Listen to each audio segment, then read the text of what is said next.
energy suppliers. We all need one, but we don't need all the hopping around just for a discount or getting trapped in one plan.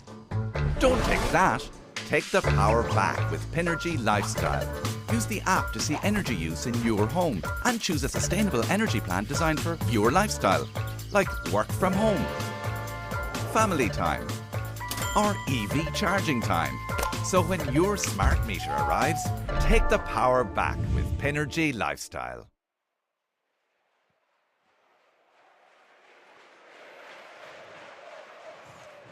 That guy introduced to Jonny is Nash's dad.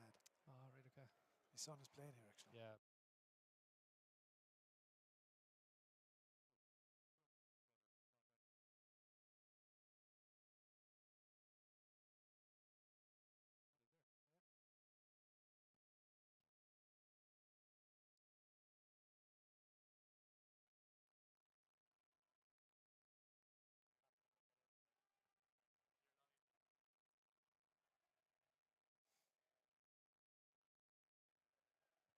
Yes, good afternoon and welcome along to Thomond Park in Limerick for the Pinergy Munster Schools Senior Cup final between Crescent College Comprehensive and Presentation Brothers College Cork. The first time these two sides have clashed in the showpiece decider since way back in 1995. Prez hoping to lift the trophy for the 29th time.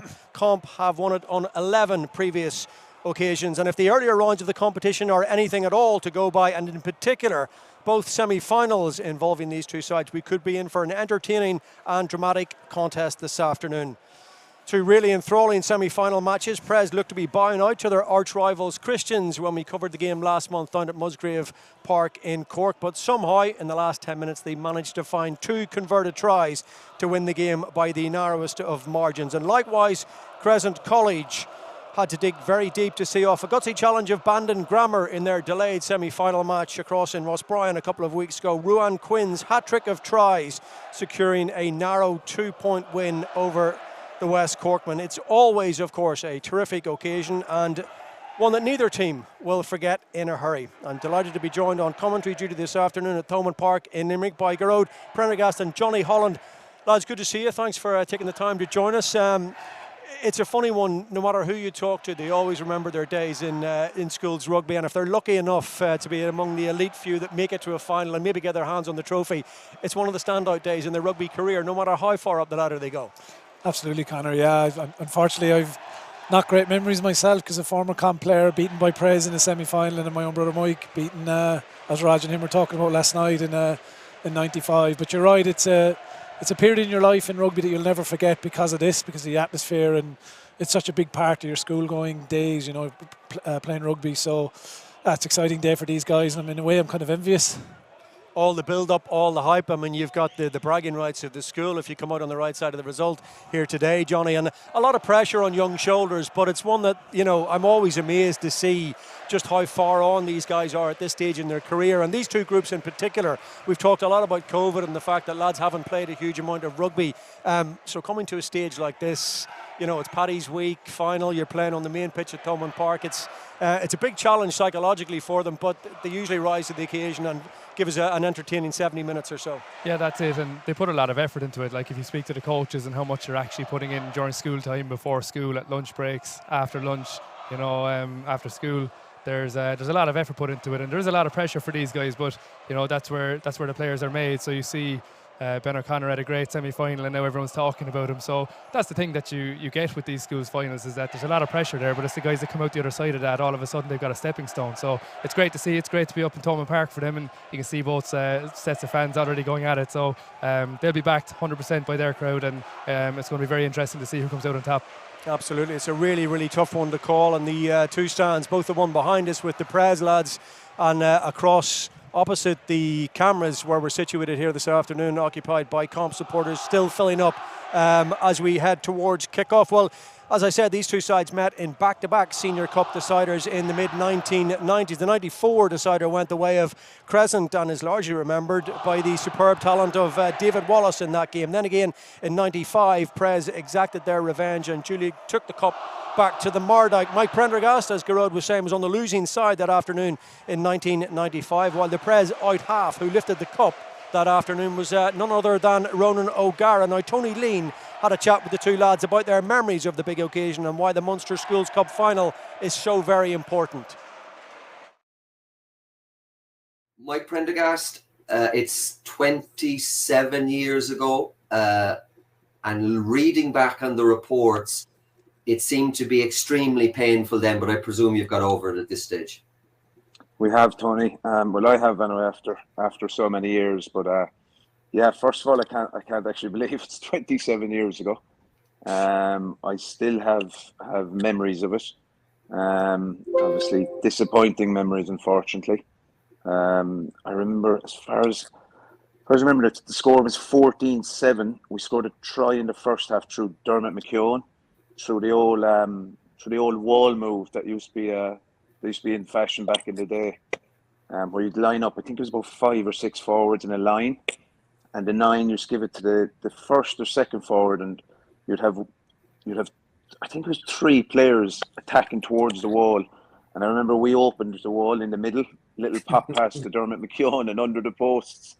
But I clearly remember that, and we missed a few penalties, unfortunately, the same day as well. You missed the right few. Beautiful. We did, and well, no, you can't. Listen to me. People can look up the records, Mike. You can't brush it under the carpet. You missed 9 penalties. Yeah, 9 shots at goal.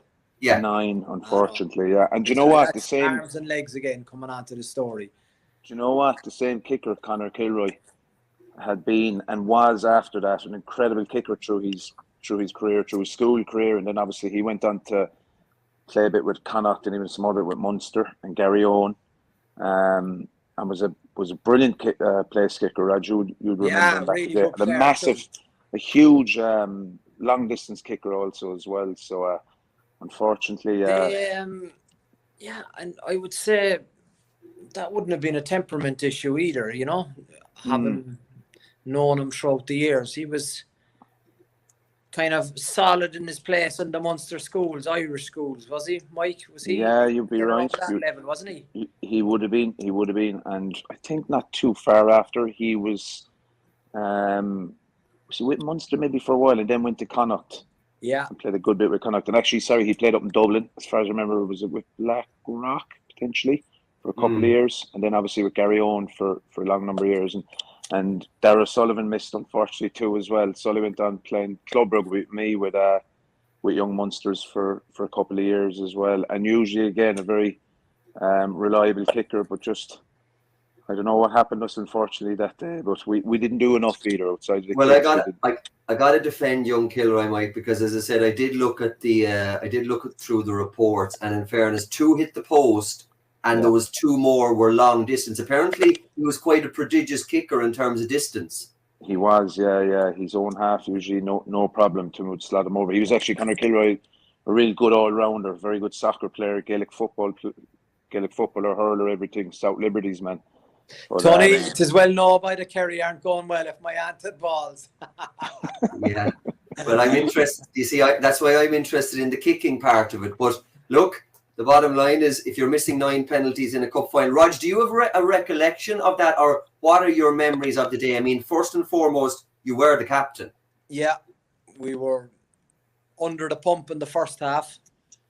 But we defended well, and we obviously we've seen it many times over the years in terms of just a team dejected with its kicker. You know, it actually got to a stage where I thought it was 7 kicks missed, but 9 kicks. Geez, 9 overall, yeah. It's a memory that will stay with you, where, you know, I mean, players getting frustrated that their rewards aren't being compensated, and even at schoolboy level, you could feel it.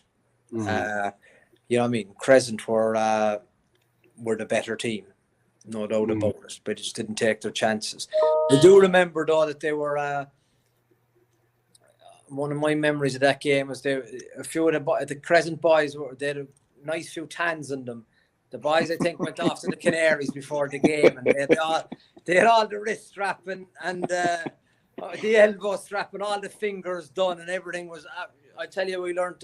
We got a taste of professionalism that day. The boys from Limerick were way ahead of us with the finger strapped, wrist strapped. Barry O'Brien, is it? Prendy? Barry O'Brien, yeah, first centre with us, exactly.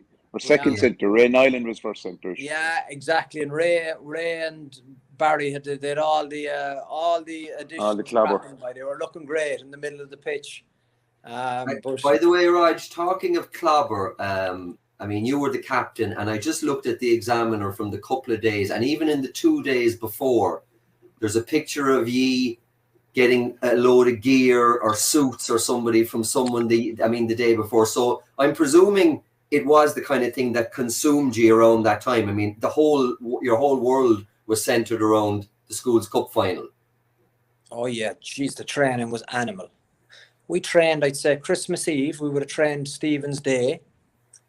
Like I can recall fitness sessions for the Senior Cup campaign, or started the sandpit around Wilton, 800 meters, boys vomiting. This was there was no GPS in that day, and it was survival of the fittest, and puking was par for the course, and animal stuff under decky kidney. And you know what, Tony? It's a good question. It was everything back in the day, because when you get to a final or a semi-final, if you're knocked out, and the majority of the team are in sixth year, so you'll never play with those guys again. You know, as a group, there's obviously some guys who go on and play club rugby, and I think it was from our team. There's myself and Wally that went on to Munster to play. Obviously on Roger's side, there was Hoggy, Anthony Horgan, Strings, I think, was on the bench, and Mick O'Driscoll, as far as I remember.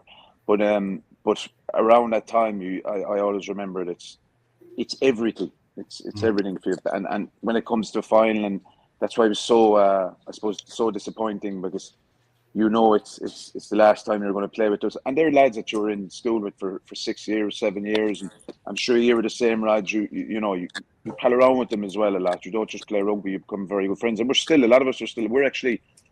a WhatsApp group. The boys were looking to have a 25-year reunion 2 years ago, and obviously with COVID they couldn't, so did a reunion. Not all of them, but I think about 10 or 15 of them turned up there, and just that around Christmas time or so. So it's good to see everyone's still in contact about that.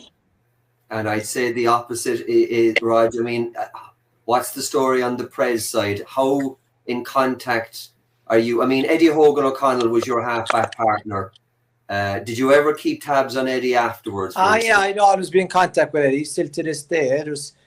That's the great thing, I think, about playing rugby in school. As Mike said, you keep all these friends. You know what I mean? You be friends with them, for a few of them, for the rest of your life. And it's the thing that I'm blown away at. I never calculated in my head 27 years ago. It's unbelievable to think about it like that. As you say, like I met when Munster were out in the States, doing a fundraising dinner a year or 2 or 3 ago, maybe. I would have met up with, obviously Wally was part of our contingent, and we would have met up with Barry O'Brien and a few other past pupils of Crescent, and it's the same jokes, you know, but there's that great camaraderie even between, my Sully from Crescent is a friend of Mike's, and he'd be a big supporter of Munster rugby, and we'd see him over the years. So there's always that link there. And some people obviously do this schools thing way too much, and they're invested way too much into it, that rivalry. But I think when you play, you see it differently, and it's very, very, I suppose, fond memories for me, in the fact that the big memory for me was you get the cup from your mother. It's a very special thing. How do you mean? Sorry, explain that. It's a tradition. I think so. In Junior Cup and in Senior Cup, there's 2 mothers in the stand, and one of them get to present it to their son. Wow. And, so in most. Am I right? Did you win the Junior Cup as well, Raj? Yeah. Am I exactly. right? Yeah, I remember that. You dropped the goal. I remember up in Thomond Park. That's right. 3 or 4 years previous to that. I remember. Yeah. Thankfully, there was a few more points. It was 3-0 after a replay and extra time for a Junior Cup. So the defences were unbelievably strong, marshalled by myself. So you're telling me that the 2 captains' mums are in the stand, and one of them ends up presenting the Senior Cup to her son? Oh yeah, with the best of glad rags on that day, looking great, and hoping their Jonny will present the will come up the steps. So it was, it was a lovely memory to have. It's a nice photo to have. And one last couple of questions. Thoughts of the two boys talking to Tony in the build-up to today's final. Let's take you through the respective teams as they will line out this afternoon in this final at Thomond Park in Limerick, and we'll start normally with the home side for the afternoon, Crescent College Comprehensive. And this Crescent side unbeaten, of course, from that which started against Bandon Grammar in the semi-final. Nicholas, thankfully, with no injuries to contend with in the build-up. 6 wins from 6 throughout the competition. Actually, the only unbeaten side in the competition, including that semi-final eliminator win over today's opponents, Prez, on the back pitch here at Thomond Park in January. Ruan Quinn stands out at number 8, scoring 3 tries against Bandon. Prez will have to find a way to limit his impact on the game. Conal Henchy, Jack Summers carried a huge amount of ball in that pack. Jamie Duggan, Oscar Davey combined well in the half-back pairing. And they were tricky, windy conditions in the semi-final against Bandon. So we expect today we'll see a little bit more even from this comprehensive back line. The likes of Brandon Nash, Joe McErney and Jed O'Dwyer enjoyed limited opportunities the last day. But we expect today might be a little bit more forgiving in terms of the conditions so far. Let's have a look at the Prez lineup then. Like their opponents, Prez are able to stick with the same starting 15 from that memorable comeback, you may recall, and May enjoyed it with us against Christians at Musgrave Park. The Sheehan cousins in the pack, Danny at hooker and Jacob at number 8, who's the captain, both excelled in that semi-final win, and they'll cause Comp untold problems on both sides of the ball today.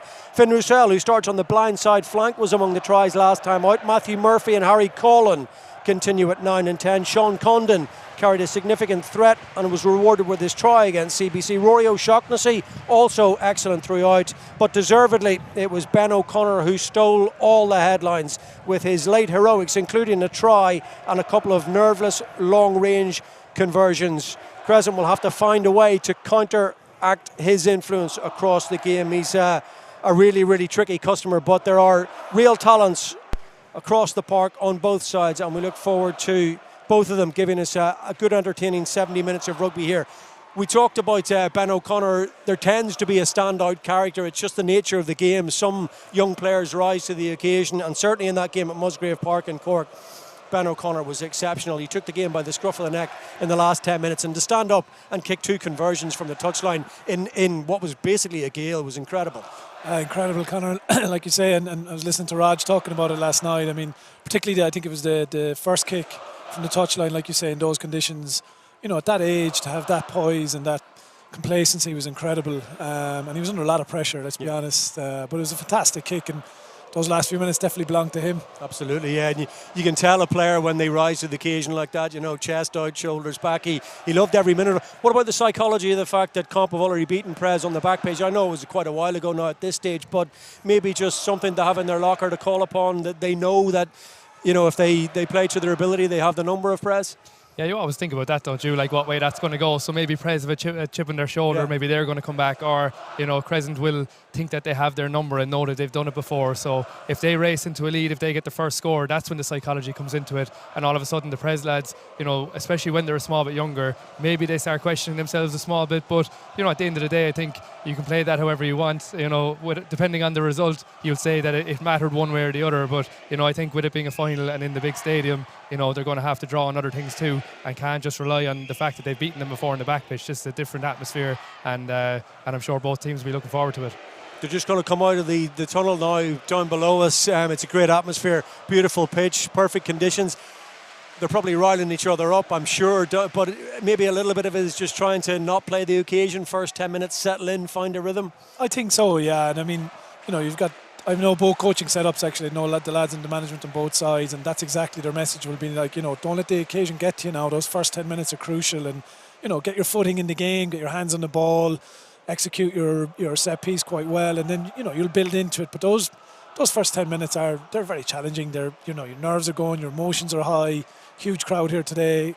So yeah, they just want to get off to a really good start, get composed, and I suppose more than anything, get some territory early doors, you know. Yeah, that might be just play the percentages, turn the other team around, try and work off a strong set piece, and give anything away, I suppose. Yeah, I think it comes down to a bit of certainty, doesn't it? So like the halfbacks will need certainty. They'll need to have certainty over their own calls, but I think the other guys around, like Ben O'Connor, Sean Conlon, these guys on the edges for Prez will have to be feeding information into Harry Collins so that he's a little bit certain what's outside him, and he can feed in more certainty inside as well. So then they'll all be on the same page. If all of a sudden he's looking outside him and the runners aren't there, doubts creep in. So I think if they can start that with a bit of certainty, like Gearoid said, play with a bit of territory, then all of a sudden your back is up and you feel your way into the game. Well, the Storms played havoc, of course, with the semi-final fixtures, both in terms of what quality of rugby we saw on the day and the fact that the second semi-final between Bandon and Comp was postponed by a couple of weeks. What it means is that Crescent come into this maybe that little bit fresher. I'm not sure what they'll have done in terms of heavy loading in the 2 weeks between the semi-final and the final, but for Prez, certainly, it's the guts of a month now since they played the last game, a really tight game against Christians. Sometimes when you come off a really galvanising late win like that, you want to play the next week again, but they've had to wait nearly 4 weeks now. Yeah, I suppose momentum is a big thing in rugby, isn't it? And it's in all sport, particularly rugby, and that'll be a real challenge for Prez, no doubt. And I suppose the immediacy of the game against Bandon for Crescent will definitely stand to them. But look, it's like ending it's a cup final, and after that first 10-15 minutes, once the nerves settle, I think Prez will be into the game then. You know, they're a very fit squad with a huge amount of talented players. So I think once the game gets going, they'll be fine. Yeah, I'm not going to ask either of you to call it. It would be absolutely churlish, because anything that I've read all through the winter and in the build-up to both the semi-finals and the finals, that this possibly, with the greatest respect to Christians and indeed to Bandon, who were super, is probably across the board, and in terms of strength of depth, the two strongest teams in it. A lot of people have fancied Crescent from the start, but as I said, there's been a kick of a ball in a lot of the games. They are the only unbeaten team in the competition. They certainly seem to be, I mean, from the two coaching point of views, there's a lot of intellectual acumen in there. Crescent strike me as an extremely well coached team who have a plan A and maybe a B and C as well. Yeah, and I think the coaches in there are all involved at AIL level as well. They've seen this already. They've all played schools rugby, so they'll know that schools rugby isn't about your plan A, and that you have to have something else in the locker when the final maybe goes against you. So they have to be adaptable. But yeah, like you said, Crescent are probably the favourites here. But you know, there's a lot of people in Cork talking up Crescent that they didn't have their full run at it yet. Maybe that win against Christians has galvanised them, given them some confidence, and maybe they've had a chance to watch Crescent in their semi-final too. So a little bit more time to prepare. But I think both sides have had enough time to prepare. They should have enough in the locker to go out there comfortably and put their best foot forward. I think, suppose early doors as well would be Crescent will need to be very mindful of penalty count, because with someone like Ben O'Connor on the opposite end of the pitch, he can hurt you with the points, you know. So discipline and maintaining that discipline early in the game will be very important for Crescent. Looking after the discipline for both sides is Frank Murphy, who gives a shrill blast of his whistle, and the final is underway. And it's Crescent who get us underway, kicking deep into the Prez 22. And as we were saying, a good solid exit strategy and a nice touch find midway between the 22 and the halfway line just to settle everything down. And we're going to get the first look at the opening set piece of the afternoon, and the very influential figure of Conal Henchy, the captain for Comp today. Found his line-out targets exceptionally well in Ross Bryan a couple of weeks ago in the semi-final against Bandon. Jack Summers in the second row alongside Killian Kelly. Both players were excellent. Summers was brilliant in the loose, carried a huge amount of ball, and unsurprisingly, maybe inside the opening 40 seconds, they go to the front and try and find a good solid ball. Outstretched arm of the referees spotted a Prez player coming in from the side. I think it's penalty advantage, says Frank Murphy, and Crescent have it middle of the pitch, and they'll look to move it through the hands and get the likes of Werner Hoffmann and others in that back line involved early on to try and settle them down. No advantage coming, so back we go for the penalty. First whistle of the day inside the opening 60 seconds. Yeah, you mentioned Henchy there, Conor, earlier. I mean, in the semi-finals, you alluded to against Bandon, he was outstanding. I mean, he's a really dynamic ball carrier, and he's a very powerful boy. So he's definitely someone Prez will need to get to the ground early, because he will cause a lot of problems if he gets in behind you. That's what Prez wouldn't have wanted now, the first set piece, and it's already another set piece into the corner here against them, so they're going to be defending for their lives. But interestingly, you see Ben O'Connor clearing that first ball for Prez. That's the kind of pressure you want to take off your halfbacks and not just carrying it in, making them work for their first exit. So it's good to see him taking on the leadership role there as well. Oscar Davey in the yellow boots off that left foot, not a huge amount of angle to work with, so he's brought play just up to the doorstep of the Prez 22. And the ball once again in the hands of Henchy. What's the call on this occasion? Good clean take the last time. Plenty of moving parts in there, and it was a good contest, and it's just lost forward off a comp hand, and Prez will scurry around and look to tidy it up in the back there.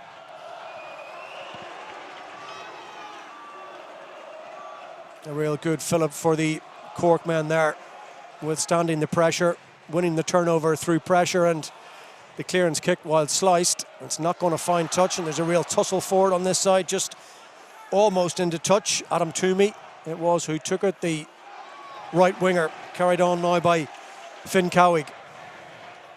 And they're looking to play their way out of trouble through Danny Sheehan. Remember, Danny Sheehan and Jacob Sheehan, the two cousins in that Prez pack. Huge influences. And this time, it's a much better clearance kick, and it does find touch on this near side. And while the wind, as it always does, or seems to do at Thomond Park, can make a little bit of a fool of you at times, it is swirling around there, but certainly on the evidence of those two clearance kicks, it's blowing into the face of the Prez lads in the first half. It really is, yeah, and it's it's going to be something they'll have to contend with now. But early on, you can see Cowig and Sheehan both really dynamic carries there, getting in behind the gain line and making life a little bit easier for Ben O'Connor to exit. Like Jonny touched on, it's a big part of his game and takes the pressure off both 9 and 10. You can see that Sheehan access as well. It was Jacob put the pressure on in the last line out. Maybe he can do it again, but that's the kind of captaincy you're looking for when you're under pressure in the first couple of minutes. And this one all the way over the top and picked up now by Danny Sheehan. So a couple of early work-ons for Colin Henchy and the comp lads. That one's gone forward. You can hear the huge roar of the Prez supporters up above us and behind us in the stand here, but they'll have to come all the way back for the knock-on. So there are a few nerves out there, and it's forgivable, certainly inside the opening 5 minutes, that one or two out of touch won't go to hand, and maybe the handling skills will improve as the afternoon wears on and teams settle down. But it's going to be hugely fast and frenetic and very physical. Yeah, Crescent just getting a little bit narrow there off the turnover ball off line out. Sheen with a good carry, but Brandon Nash there in the far wing was a little bit exposed. Luckily he was a knock on, but he's definitely someone I'm looking forward to seeing to play today. He's a very exciting player, and this was just like his brother Calvin, is a huge potential in the schools game and beyond. So when it goes from Duggan, and Davey gets his hands on it now, what can they produce in this back line? Nice little wraparound move, and then to ground goes the aforementioned Brandon Nash, and it's been turned over, and away goes Colin. And Colin now from 50 metres out stretches his legs, opens his shoulder. Can he reach for the line? He's stopped half a metre short. What a break from the fly half, and what an opportunity now for the Cork band to strike first in the final. Colin almost made it all the way. Huge scramble defence, as it had to be, and then the ball out the back just spilled from Sheehan to O'Shaughnessy. It was another great opportunity. Yeah, super break from Colin, but what a tackle from O'Dwyer. Incredible determination to get back there. I thought Colin was gone, but incredible scramble defence there from O'Dwyer. But great awareness from Colin. Lovely dummy there as well. Yeah, he nearly went all the way, didn't he? But it was the defensive turnover in the first place. I think that Prez backline looks like it's got a bit of beef on the Crescent backline too. I think the Crescent backline is that bit younger. Oscar Davey, I think, still 16 years of age, so they are young. But the Prez lads look like they've got a small bit on them. So Duggan feeds. And Crescent look to clear over to that far side. All the way across, and that is an excellent clearance, and it's a little further indication of the breeze which is benefiting the Limerick side in the first half here, certainly. But it could have been Prez in front. It was a really great tackle, wasn't it, from Jed O'Dwyer, put to the pin of his collar to get back there against the pacey Harry Collin, the fly half. Super exit there as well from Davey, left to right. Not an easy kick even with the wind, but really well placed. You could see the winger was high and O'Connor had to stay centrally placed. That's a brilliant kick. One of a huge amount of Old Crescent players in this squad, as you might expect, up to 15 I think it is. Frank Murphy just telling the two sides to maintain the gap here, and the delivery once again is right over the back, and it's picked up this time by Henchy. So both sides coughing up possession at line out time, handing the initiative and the front foot ball to the opposition, and through the hands they go to Quinn, and they're moving it on a pace, and it's another really good physical challenge, of which there are plenty. There's a foot in touch on this near side, and we'll have another line out. Yeah, Crescent just a little bit lateral there. You'd like maybe someone like Quinn to have straightened there, just went down to 5 and maybe resource and go again, but they were just quite a bit lateral and Prez were able to shepherd them into touch.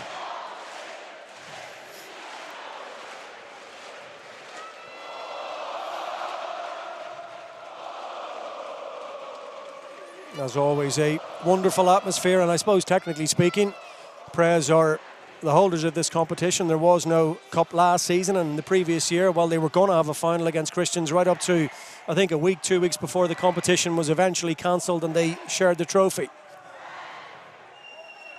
Comp, as I said, haven't won it since they won it back-to-back 2013 and 2014. Good take by Jacob Sheehan.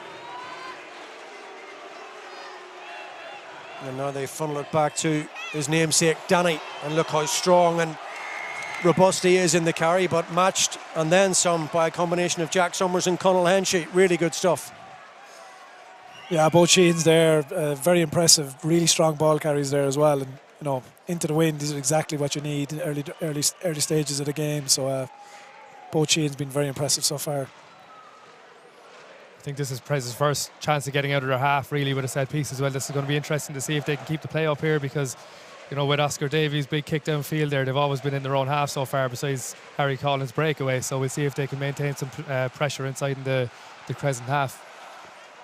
Ben O'Connor very aware of the breeze and loads of height on it, but he didn't make a huge amount of distance. He might have liked that a little bit closer to the 22, but nothing easy, as I said, in the conditions. Albeit it is dry. There's a couple of rain showers forecast for a little bit later on in the afternoon. Hopefully they will play ball and stay away until we're finished up here. So Danny Sheehan, nephew of Frankie. And this time, good delivery and good take. And they set up that maul. And Jack Summers trying to make it difficult. And they've splintered away in two separate areas. The ball has now gone to ground, and there's a Crescent players with hands on, and they've turned it over, legally so, in the eyes of Frank Murphy, and then the kick in behind. Oh, what will Prez do here? That's dangerous from Adam Toomey. And in the end, anywhere really will do, as they scrambled all the way back there inside their own 22. Yeah, that's a great end result for Crescent. Brilliant turnover from Summers. Stayed very strong in the tackle, and clever kick to put Crescent down in a very strong position now. He was straight in on top of it at maul time. Maybe watching Mauro Itoje yesterday and those long levers of his. Frank Murphy was happy that it was legal. So here we are again with Henshy.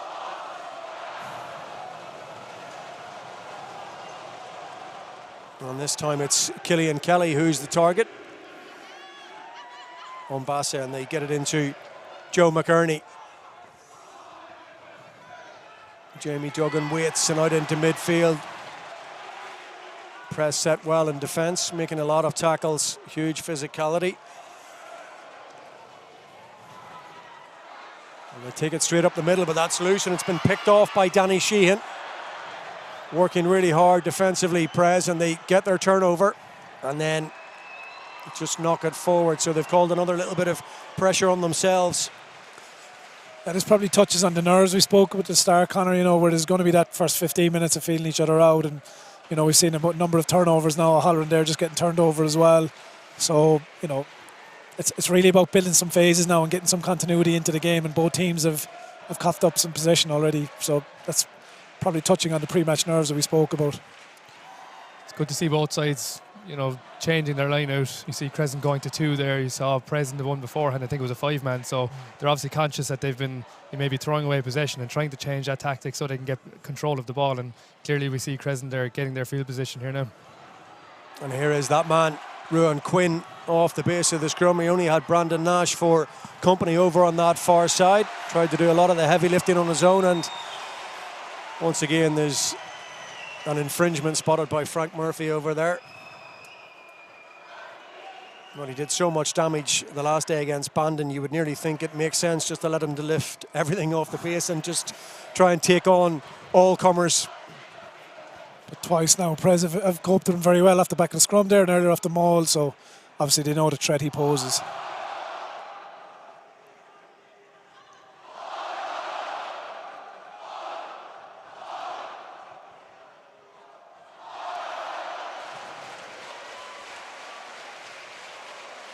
Very even contest through the opening 12 minutes, as we expected it might be, albeit Prez doing a lot of defending in the opening exchanges. Taken on at pace by Sean Condon. Very dangerous player when he gets ball in hand in those wide expanses. Elusive runner, strong, upright body position. Taken on then by Herdman. O'Connor waits in the pocket. And he's under pressure here, has to hurry his kick, and again he gets huge height on it, and this time he does make it outside the 22, which is a decent effort. Yeah, I think Prez were looking to have a go there, and you can kind of understand that the winger at this side had to drop somewhat, so maybe they identified some space. Very difficult kick into those conditions near your line. The pass just didn't come off.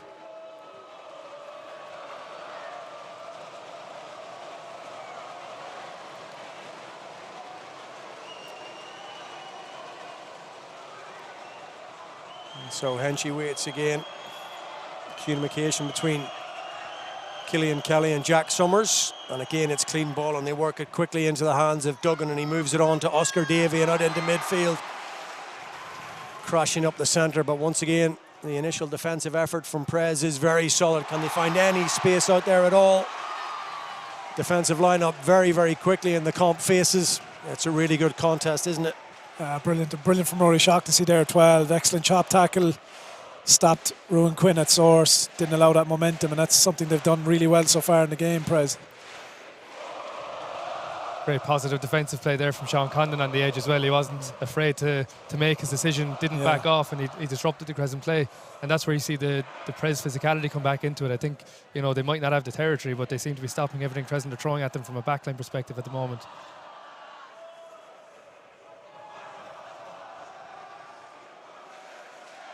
Henchy all the way towards the tail, but once again it's just a little bit of an overthrow picked up then by Danny Sheehan. It's another turnover out of touch. What can Comp do here? Jed O'Dwyer, elusive. Plenty of footwork from the fullback, really talented player. Duggan takes responsibility as he spotted a little bit of space in behind Ben O'Connor. He's given the kick plenty.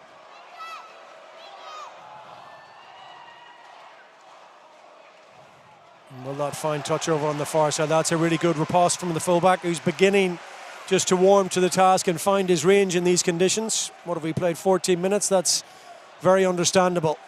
That's a monstrous kick from Ben O'Connor, but you can see the Crescent are picking him off on that side because of the way the wind is going into this left-hand corner, the way they're playing. Ben is starting to favour this side, and that's twice now the Crescent have gone to the other side of the pitch, so it's something to watch out for Prez.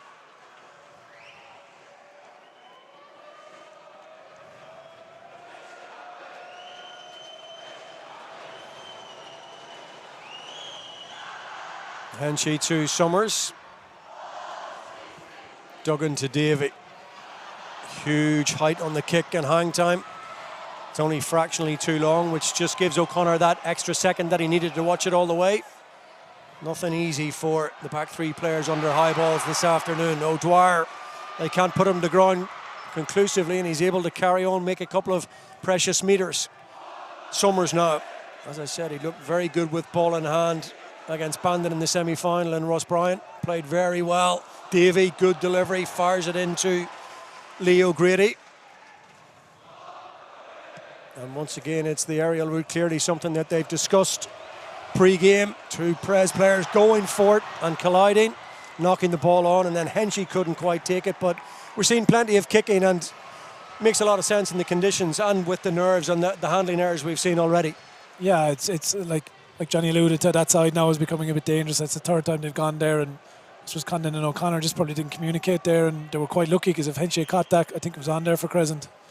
It's very interesting to see Oscar Davey going with these spiral bombs. Yeah. You know, I remember seeing Rog doing one in Musgrave Park a long time ago, and it was impressive, and those were two impressive kicks from Oscar, putting that up with his left foot, but they're hard to deal with. Ben O'Connor dealt with the first one very well. The second one, maybe a lack of communication between the back three.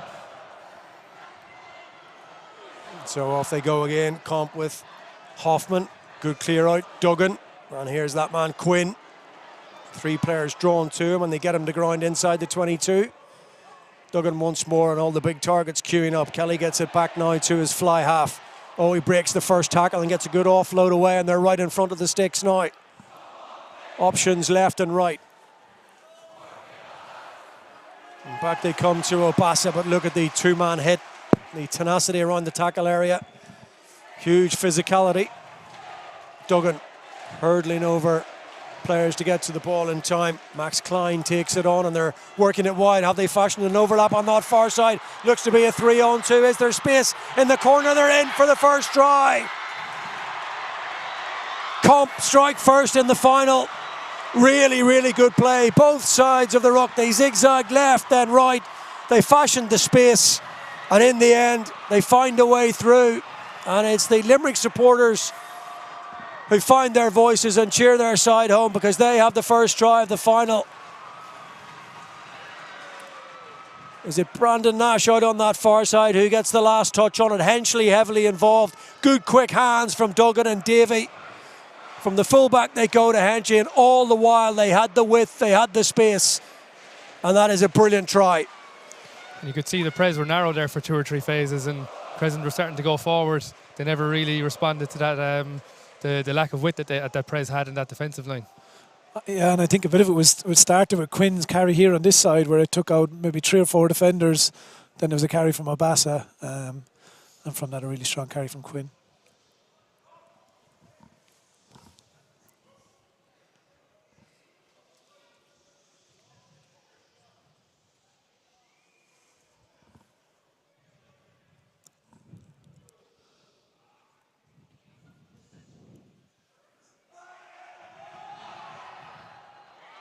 Struck it really well. Struck it absolutely superbly. Nothing easy on school's final day in these conditions, but he adds the extras, and that is a lovely 7-pointer, a real nerve settler, and more than that, it's just desserts for having had the lion's share of both territory and possession through the opening 20 minutes of the game. Yeah, I think that's a good blend of rugby from Crescent. You know, they played the cup final rugby. They were putting the ball in the air and they were putting the pressure on Prez and getting their set piece back or their possessions back. But the first time they built a couple of phases and Prez narrowed up, it's great to see them actually recognise the space and throw the ball there instead of, you know, maybe keeping it tight because it's a cup final too. So they definitely executed there and it was brilliant to see.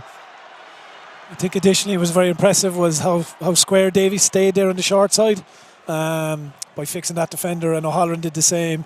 And then finally Henchy showed real composure to put Nash away in the corner. Really good try.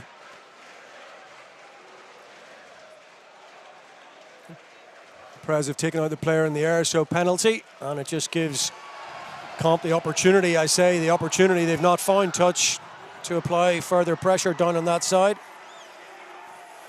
Good carry from Jacob Sheehan, the captain, as his side will look to try and get themselves back into it over the course of the next 5 or 10 minutes or so, get a foothold in this half.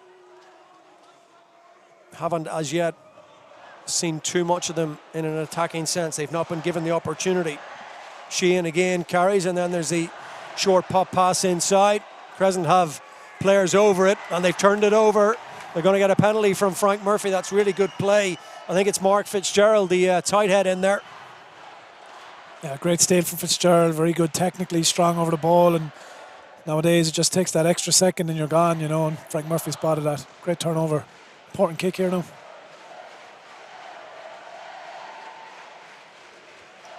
And straight away the shot came. Shot at goal. It's a long way out, albeit with the aid of the breeze.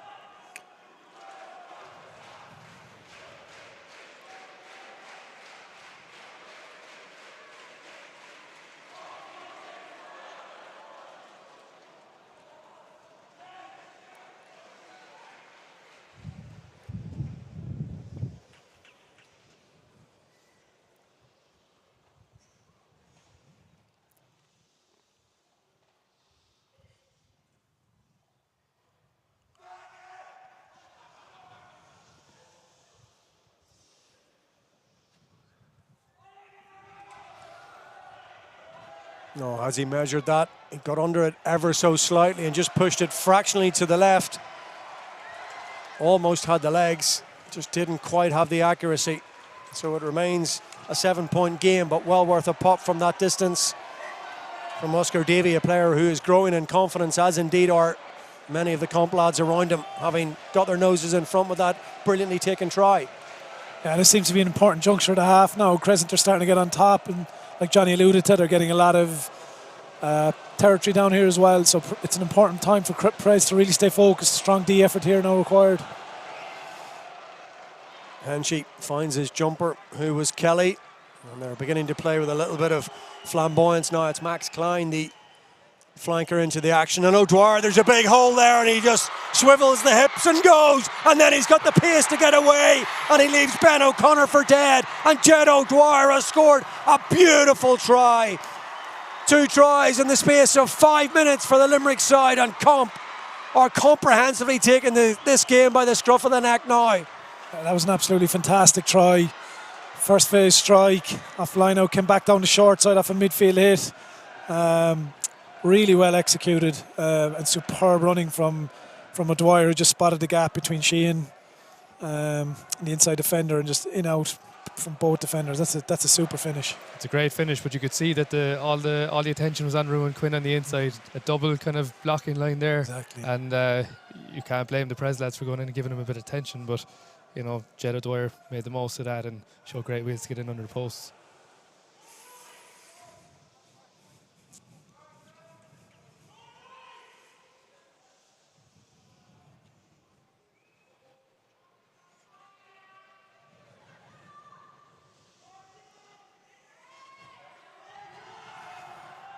And kicking across the posts with the breeze, the left-footed kicker.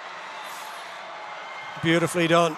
So he converts the second try of the afternoon, scored wonderfully well by Jed O'Dwyer. And you were just starting to think that Crescent needed to start building their score, because that wind looks like it's pretty difficult to deal with in the backfield for Prez. Just when you're thinking that it's 7-0, they needed to be 10, they go 14, and this is a good lead now.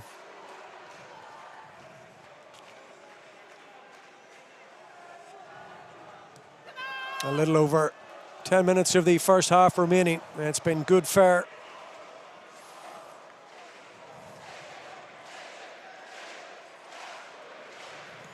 Davy, once again, he goes long and high. Tricky one for O'Connor, and you could see as the ball was in the air, the flight of the ball oscillating one way and the next. He had to adjust his feet all over the place. He'd be disappointed with himself for sure, because it's handing the possession and territory back to Crescent when they can ill afford it, but it is tricky out there. Very difficult to feel that, in fairness to the guy, and he's, you know, O'Connor's proven it over the recent games, how capable he is under high ball. Just very unlucky there, but as you said, it's very tricky conditions out there. And I think it's the way Oscar Davey is starting to strike that ball now. He's doing this to O'Connor on purpose, and he's starting to enjoy it. You can see that the chests are up from Crescent. They're very confident at the moment, and it looks like it's a 16-year-old that's really driving that on. It's great to see. Yeah, it's smart play when you have a team on the rack, as they do, no doubt, certainly. Have to try and take full advantage, go for the juggler, and a third try would certainly put significant daylight between the teams. This time out in that wide far channel doesn't quite work out. Excellent tackle for Condon there. He got quite short and were a bit narrow, but recovered very well. A brilliant tackle on Nash there. Brandon Nash, who we were saying pre-game, his older brother Calvin won this cup with Crescent back in 2014. The last time they did manage to get their hands on the trophy, and they beat Ardscoil Reach in that final, the first ever all Limerick decider in the history of the competition, 105 years. Are they to have the measure of the Cork men this afternoon? O'Connor now from inside his own 22, and they're having to work hard to make any headway. Back they go from Murphy. Murphy once more, this time to Danny Sheehan. Difficult wind to kick against, so for now at least they're trying to run the ball, and they'll be helped out slightly by Crescent players not rolling away. Penalty, says Frank Murphy. Yeah, I'm sure the Crescent coaches might be a bit frustrated with that one, because they had actually a good defensive block there and had good numbers both sides of the ball and folded quite well, so that's an easy out for Prez. Yeah, you can see Prez are very conscious of either that wind or something that Crescent have been doing that they've seen, but that's the second time they've tried to run that play through a shot. He unfortunately dropped the first one, but they're looking for Condon at the back, putting it on to Ben O'Connor and hoping that they can do something on the edge to get them more territory, but in that instance it was Crescent that gave them the territory through the penalty. Rory O'Shaughnessy, another of the multi-faceted, multi-talented guys on both sides. A very accomplished GAA player with St Michael's. His dad, Jim, won a Senior Cup with Prez. And he played against his teammate Ben O'Connor in a county final when Michaels met the Bars in the county final last September, I think it was. And they're trying to combine their respective talents this afternoon to eat into this comp lead that they have in the final. Can they get something going across that halfway line? They've been on the defensive for the lion's share of the opening 27 minutes or so. O'Connor this time is the decoy as they try and fashion something through Sexton. Murphy waits. On they go to Jacob Sheehan. Again, the tackle count is very, very good. Danny Sheehan this time. Another big tackle over on that far side.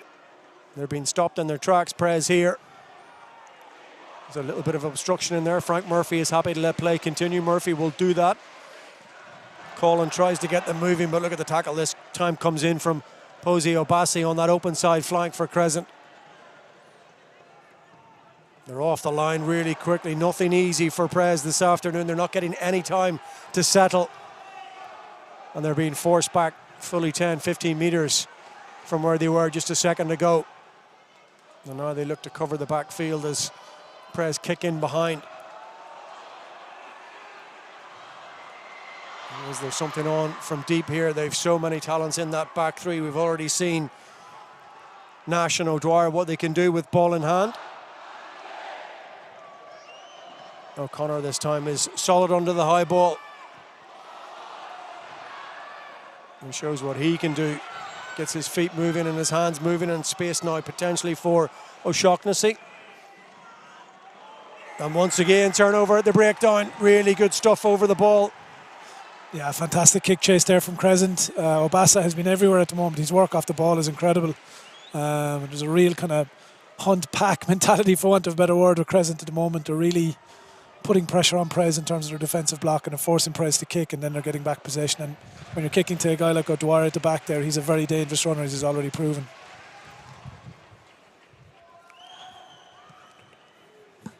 Really important closing 5 minutes of the half here now. You just feel for Prez to try and cling on to the coattails of comp. They can ill afford a further concession of 5 or 7 points here. I think you're seeing some very big hits there from Henchy and Obasa, really putting Prez back into their own half, getting no momentum in their phase play, and you can see that it's balanced with the lovely feet and footwork of Jed O'Dwyer in the backfield. He's really getting away from tackles now. So Henchy, who's been instrumental right throughout this half, as he tends to be, such an important player. Well, it didn't go perfectly to hand. Couple of tap backs and Quinn under pressure to try and hold on to it. Cheers of the crowd, felt that he knocked it on the floor. The referee was right there, Frank Murphy, to say that was okay, but it'll get even better, a penalty. That's Jacob Sheehan just responding to Conal Henchy. You can see there's a lot of battles going on there. Hooker, number 8, 15. There's a lot of personal battles going on.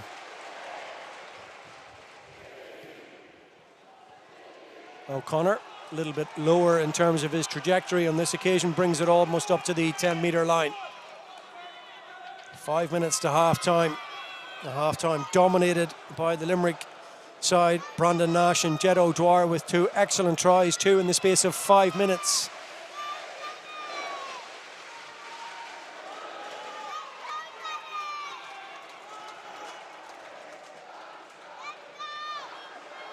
Danny Sheehan, who scored a try on the back pitch here at Thomond Park against Crescent in the quarter-final or the semi-final eliminator back in January. As we said, that went the way of Crescent, but too many of those this afternoon have flown right over the top. And just look at the ball carrying dynamics of Conal Henchy. He is virtually unstoppable at times, just dropping into those oncoming defenders and sitting them down left, right and centre. Crescent in full flow now on the attack again, moving the ball quickly and fluidly through the hands. And this time though, Prez are saved by their prowess over the ball. Just a little fractionally isolated, was it Oscar Davey in there? Prez survive and they'll get the chance to clear their lines. And that was Finn Cowie coming in with the turnover, but that's a Crescent backline that's now starting to flow. And Hoffman is getting the ball in his hands, staying nice and straight, and able to pass that ball out along the line as well to Cian O'Halloran. So they're starting to look very dangerous now at the end of this half.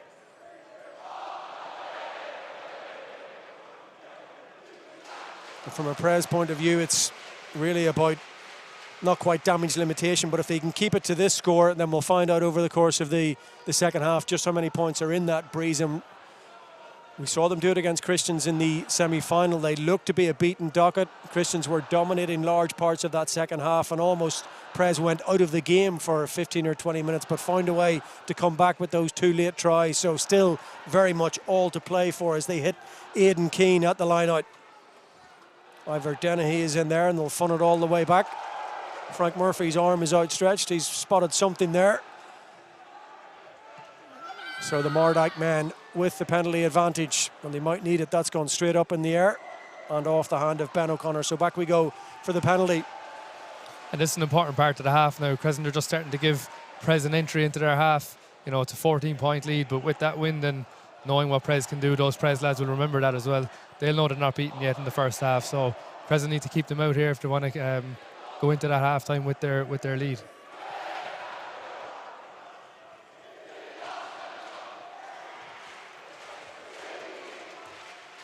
Well, we've seldom seen them in an attacking platform that close to the Crescent 22, really, over the course of the opening 33 minutes here. And a score of any sort at this point would be a massive psychological advantage, would really just change the entire complexion of the halftime team talk in the dressing room, just lift the spirits of Prez, who have been on the defensive for much of the afternoon. Haven't really seen that backline ignite yet as an attacking force, and maybe that's why. Solid defensive effort from Comp, but it's not really just happening as yet for Prez. Aidan Keane is starting to take control of that line out, but Crescent are enjoying picking apart that maul at the moment, and I don't think Prez have gotten the purchase that they wanted from that maul. You look at the size of both teams, you think that they'd have an upper hand at some stage, but Crescent are really defending their maul very well and taking a platform away from Prez.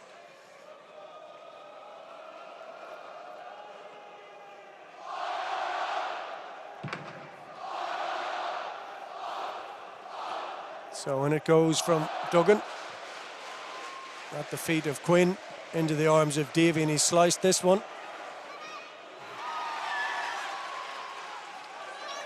And so maybe Prez will get one final opportunity before half-time. O'Connor didn't have anything on.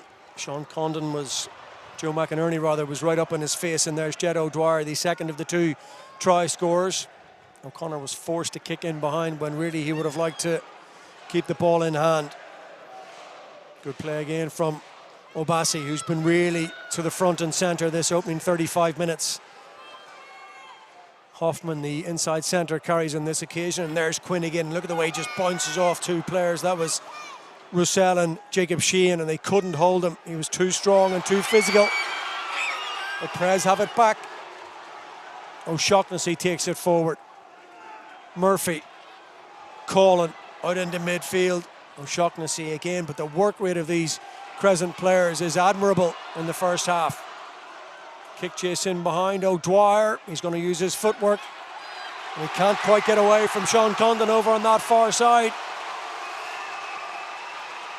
35 minutes is up. Has Frank Murphy seen enough? I think he's blown the whistle to send him into the sheds at half-time. Well, it's been an enthralling contest, dominated by Crescent College Comprehensive, who took their 2 opportunities and tried superbly and really dominated possession and territory. It's a handsome half-time lead for the team that hasn't won the trophy since 2014. Half-time score in Limerick, it's Comp 14, Prez 0.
energy suppliers. We all need one, but we don't need all the hopping around just for a discount or getting trapped in one plan. Don't take that. Take the power back with Pinergy Lifestyle. Use the app to see energy use in your home and choose a sustainable energy plan designed for your lifestyle, like work from home, family time, or EV charging time. So when your smart meter arrives, take the power back with Pinergy Lifestyle.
Welcome back to Thomond Park in Limerick.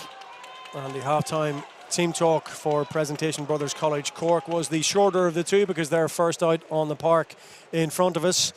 Jonny Holland alongside me. It's going to be really interesting. First 5, 10, 15 minutes of this second half. I'm sure Prez will be so keen to try and impose a little bit of influence on this game. They've spent the lion's share of the opening 35 minutes, as the scoreline at 14-0 reflects, on the back foot. They haven't really had a chance to express themselves as an attacking force. We've spoken about the breeze, but you can see even Ben O'Connor there kind of pumping his chest. They want to get involved, and the first score is so important in the second half. Absolutely, but I think it's not time to panic yet. With that breeze behind them, with Ben O'Connor's boot, it's 14-0, but like if you go early into this half and you can go 14-3, 14-6, then you know they're clawing their way back into it. I think territory is going to be huge, like Crescent did to them in the first half. If they can play, 40, 50, 60 metres away from their goal for a lot of this and put the pressure back on Crescent, then they're going to get the scoring opportunities on this side. And, you'll see if that breeze is worth 14 points or not with the way they come out in the second half now. Yeah, we know that Ben O'Connor and others do have a huge range in that boot of his. We saw him under a lot of kick pressure in the first half, swirling breeze, but he's not the kind of player, I think, whose confidence would be knocked for too long. But certainly if Prez are to find a way back into this game, which is well within their compass. Remember, they came from 12 points down with 10 minutes to go against their arch rivals Christians to win the game. They're going to need to get him involved. They're going to have to get the ball in the hands of the likes of Rory O'Shaughnessy, Sean Condon, those flyers in the backfield that they have. Yeah, you can see that there's a lot more being contributed to the Crescent game around the pitch, and you can see the spine of both teams are really doing it, like the two Sheehan's on the Prez side, and you can see Ben O'Connor at full back. There are a couple of other lads contributing too, but if you look at Crescent, they're going the whole way through their team. Obasa is doing a bit, Conal Henchy, and then you're talking about Ruan Quinn, the two second rows are really going at it for them as well, but you're talking Jed O'Dwyer at the back. But I think it's Oscar Davies really winning the battle of the 10s at the moment, and he showed a good bit of control, particularly for a young fella in the first half. So we can see now if Prez can have a bit more influence throughout more of their squad and not just the spine of that team.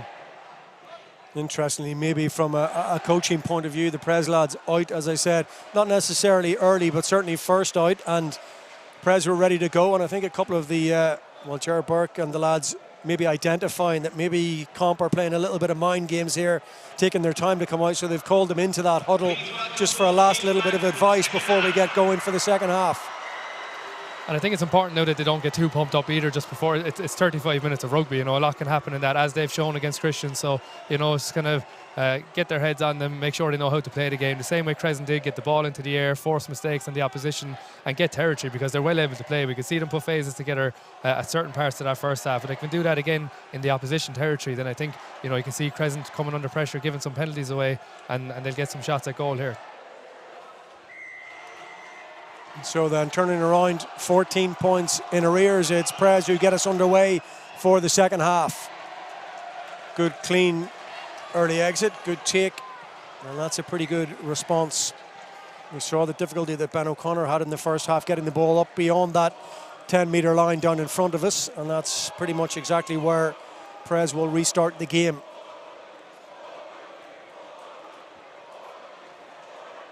Danny Sheehan just needs a ball.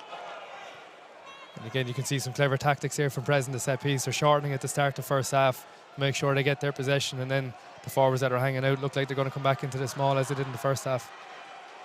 Will it be Keane? Will it be Herdman? Looks like it's Aidan Keane. It's a good clean take.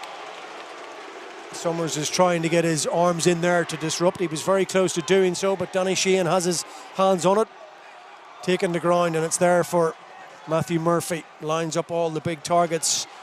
Patricio carries the tight head prop. Murphy again, quicker ball now through Colin, who had that brilliant break in the first half and was unlucky not to get the first try of the final. Jacob Sheehan gets his hands on it. Really good two-man tackle again. No real purchase. Comp player on the wrong side, but he couldn't get out of there. Frank Murphy happy to let play continue. Murphy again. Colin gets it out to O'Shaughnessy. Tries that little grubber in behind all the way tight to the tram line over on that far side. Position, territory, percentage play, and that's not a bad offering. And that's great from O'Shaughnessy there. As we said, they weren't really going forward. The maul got disrupted. They had a couple of carries, and that's just clever play to put them into the Crescent 22, somewhere they haven't really been this game. So we'll see how Crescent deal with that now. It's about building the pressure and stressing this Comp defence in different areas. Henchy tried to adapt and go to the front, but they've been Adjudged to close the gap there from Frank Murphy.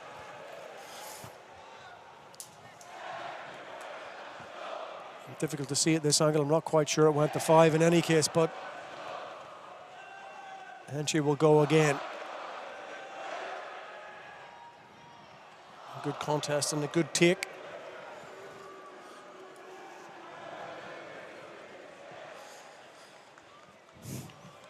Into touch over on that far side, but as we identified at half-time, we wouldn't be at all surprised to see the opening 10 minutes of this half follow a similar pattern.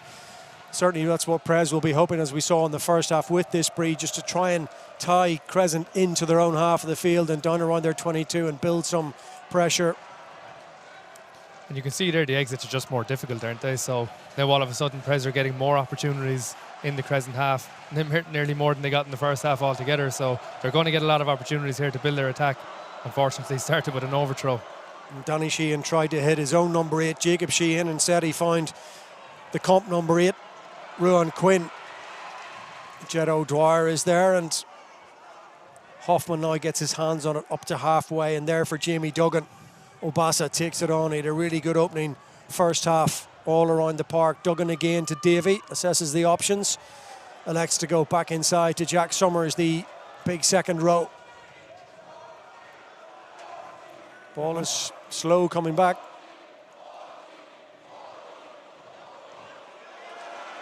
Prez there in numbers, and have they got hands on and rights on the ball? Not quite. Crescent secure it. And Hoffman again as they look to sling it wide on that side.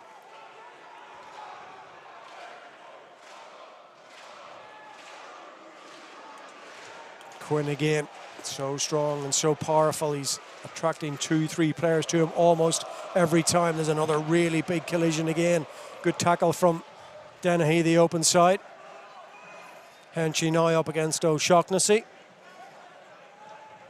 Duggan to the short side. No room at all to work with over here. Ball's gone forward. Duggan this time to Klein. Good carry from the number 6. Duggan this time decides there's nothing too much on that. Looks like a beautiful kick. That's really smart, really clever, and the execution absolutely on point. I think probably one of the most impressive pieces of that, or parts of that, those phases of play, was actually Crescent's breakdown, bar one, maybe where they're turned over. Their immediacy on the breakdown, so the two guys, the two barrels that are cleaning through, are really effective. And the other thing they're doing very well is they're fighting really hard on the ground and ball placement, which is allowing that ball to go. So that's really impressive from Crescent. Equally good D block from Prez and just forcing Crescent to kick, but that's an excellent kick into the corner.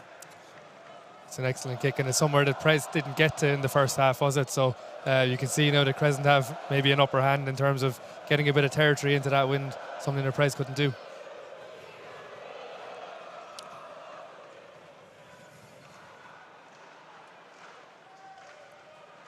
And all the while, as we said, defending this 14-point advantage, finding themselves exactly where they need to be, which is deep inside Prez territory. They've played a really smart brand of rugby, not just this afternoon, but throughout this competition. We saw it in the semi-final against Bandon, where they almost rope-a-doped the West Cork team for large portions of that game. Were so dialed into what they were trying to do defensively, held them at arm's length.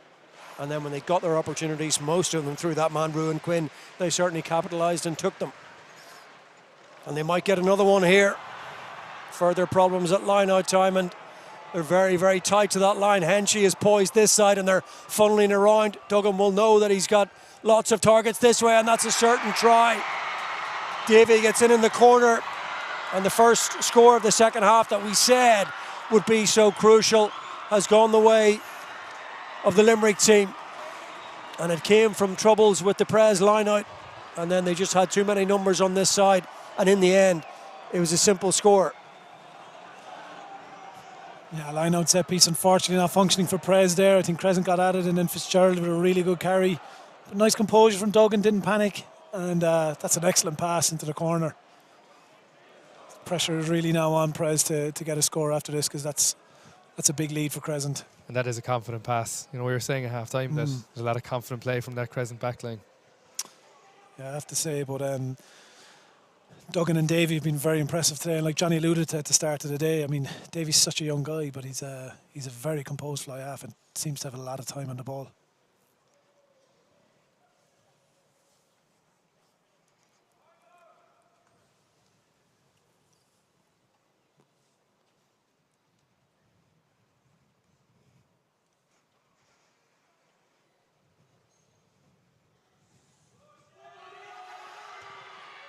They don't come much more difficult than this. Has it quite got the legs? It looked good for a long way towards those posts.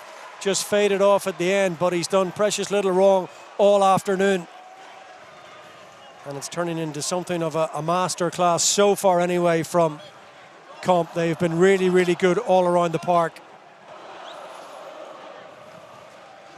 Is a 19-point lead an unassailable lead? Well, certainly, given the way Crescent are playing at the moment, it's an mammoth task for Prez to find a way back into this.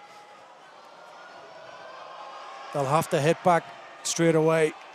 Yeah, Crescent need to look for an early score now, no matter what it is, just get some points on the board, because this could slip away pretty quickly if they don't get something on the board soon. Ruan Quinn once again into contact, and lots of protection there for Duggan, who's been excellent this afternoon.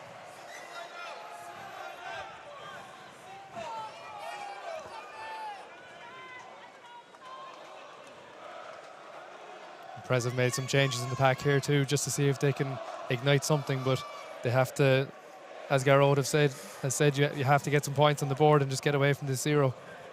Yeah, Doug Healy wearing number 20 has come in, and James Lynch is out there also, 19 on his back. So they've gone to the bench to try and freshen things up. And they're getting plenty of support from their support behind us in the stands, as you can hear. Difficult one for Sheehan to hold on to. He had to hold on to it, and he did in the end. Second or third time of asking as Murphy slings one out, but the speed off that defensive line from the likes of Max Klein and Posey Obasa all afternoon has been really impressive from a comp point of view. They've given Prez no time to settle whatsoever. Colin, and there is space in the backfield, and he's found it. Absolutely superb demonstration of range of kicking from the fly half. Beautifully done. It's a really good kick. It's like O'Shaughnessy there a couple of minutes ago. They know that corner is open the same way that Crescent did to them in the first half, but that's from further out. That's a really good kick. Brilliant kick, brilliant technique as well. Low trajectory into the wind. Fantastic kick. And they've got to try and make it count. It goes without saying. They find themselves in this position not too often this afternoon. They've been given an opportunity here and there. Henchy's throw at times is gone awry. Much of that due to Prez's pressure. They've got to find points pretty quickly.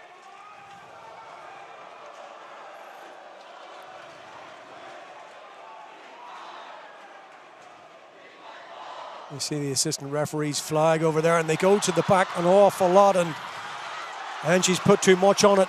Now it feels like it's now or never time for Prez to find a try on an avenue back into the game. It's slow ball, very slow ball coming back, and they get it away to Patricio. They need some forward momentum. Or are they going to leave it up to the pack of forwards to try and drive themselves forward from here? Keep it in tight. When they're stretching for the line, they're still a metre or two short over on that far side. Comp defence standing strong for now, but can they hold out? Frank Murphy is there now. They pop it back inside. It's loose ball. It's an opportunity for a try, and they get the try from close quarters. Yeah. When it looks as though Sheehan's the man to come up with the ball, well, it did go loose for a fraction of a second with that speculative pass back inside, but it's paid dividends. And from a neutral's point of view, the contest now may be alive once again. Prez have found their first try. Yeah, we just spoke about it minutes earlier, that this was the time in the game where they needed to get a score, and that's fantastic. All coming from that brilliant kick into the corner and then the overthrow. But brilliant carries there from Patricio and from Sheehan and from Lynch as well, who's already had an impact since he's come into the game. It is indeed Danny Sheehan, just to clarify, who got that down in the end.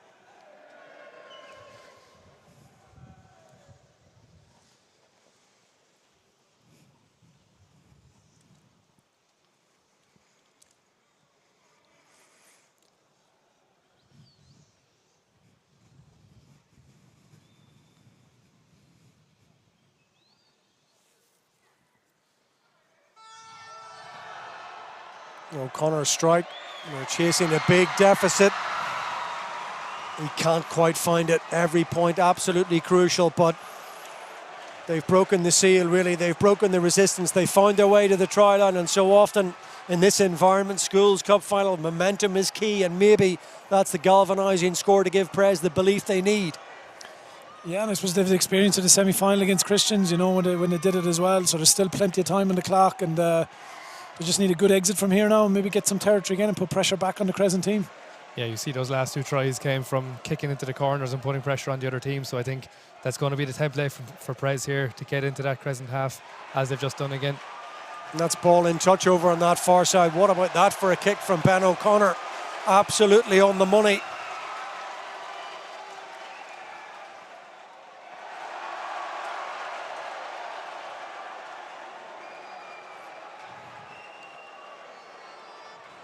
Prez in a hurry to get on with things here and try and take advantage of the shift in momentum. You can certainly hear their supporters behind us with that little bit of belief now as well. I see Crescent are shortening the line out, probably a little bit of worry there from the previous one, so maybe looking for a bit more of a secure ball off this.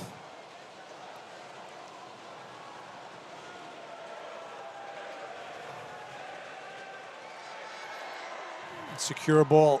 Duggan fires it back in field, and there's those big ball carriers again, but really, really solid, meaty challenge. This time there's no release. Comp will get the penalty. I'd like to see that again. I thought he was on that, but I could be wrong. I thought the same. Looked like a good poach to me.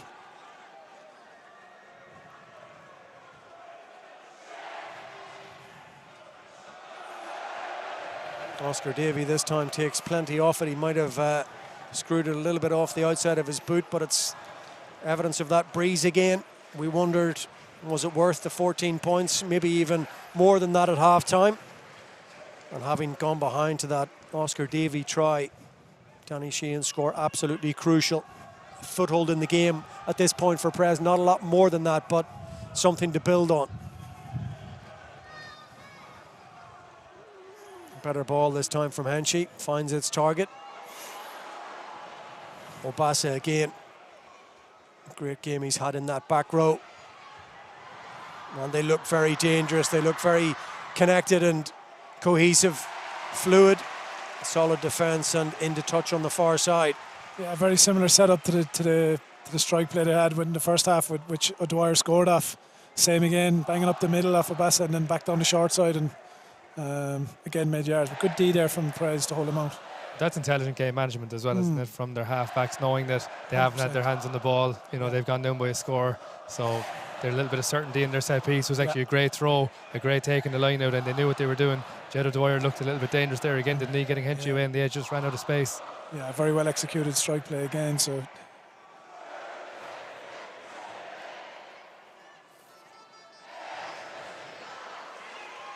taken again by Aidan Keane. Yeah, it's something worth noting about this Crescent team, both in terms of the fact that, well, both sides extremely well coached, but certainly Comp have shown in the competition already they were behind, remember, 3 times in the game against Prez on the back pitch back here in January, and they didn't give up. They stayed in the fight and they won it at the end. So they bags and bags of character, and as I said, pre-game, they're a team that have every string to their bow. Oh, charged on now, and an opportunity potentially for Crescent, and they're going to disappear out of sight all the way to the line from the charge on, out of nothing, as Prez look to clear their lines. That is a big, big score for Crescent College Comprehensive. It might be the one that just makes the uphill task that little bit too difficult now for Prez. What a time to score.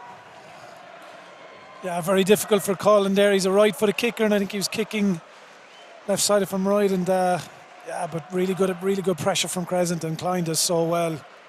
He's actually a little bit off in his chase, but yeah, he's kicking very difficult right for a right-footed kicker there. Yeah, it's just good pressure from Klein. He's had a really good game and very strong ball carrier, and very, very alert there to block that ball down. Yeah, he's been coming into the game, hasn't he? Thought about Ruan Quinn at the start of the game, but he's had a lot of influence over this now. And as you said, that is a difficult kick for a right footer to go across his body. Maybe just a bit of inexperience, a little bit more depth, and maybe try to kick the other side of the pitch to get out of the half too. Exactly.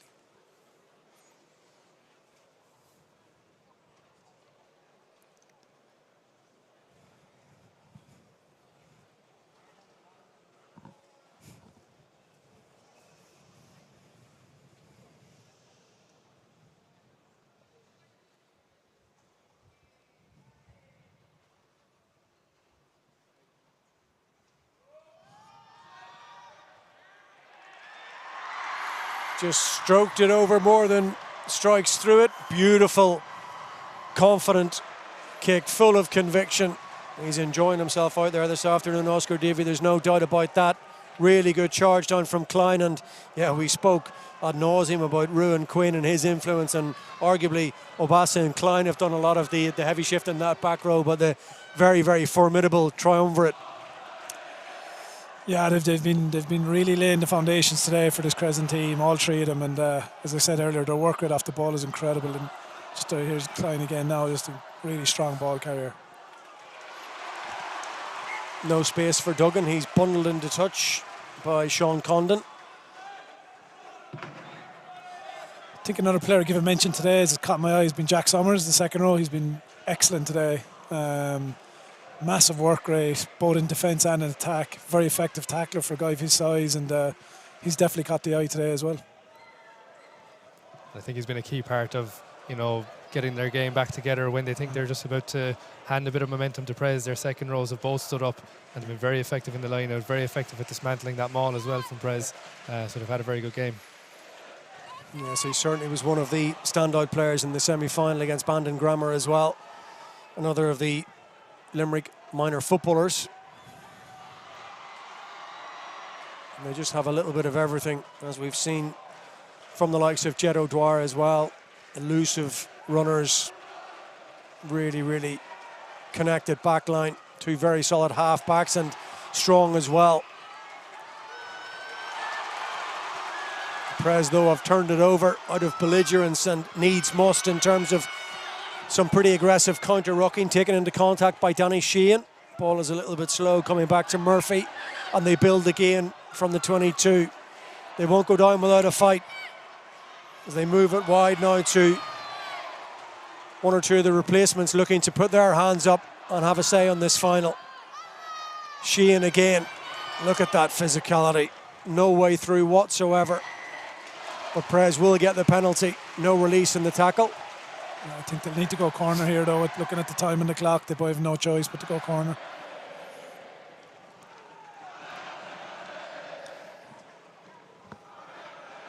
"55 minutes of the 70 have elapsed. It's a huge 15 minutes. It's a huge uphill task.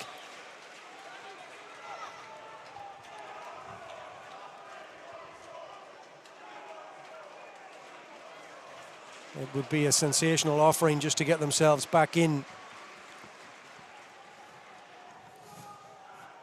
A couple of quick tries, though. You never know.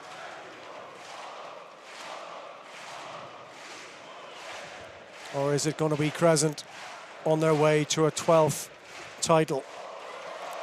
8 years since they last lifted the trophy. They will feel they've got one hand on it. Maybe the men from the Mardyke will say something else if they can get over for a 7-pointer here.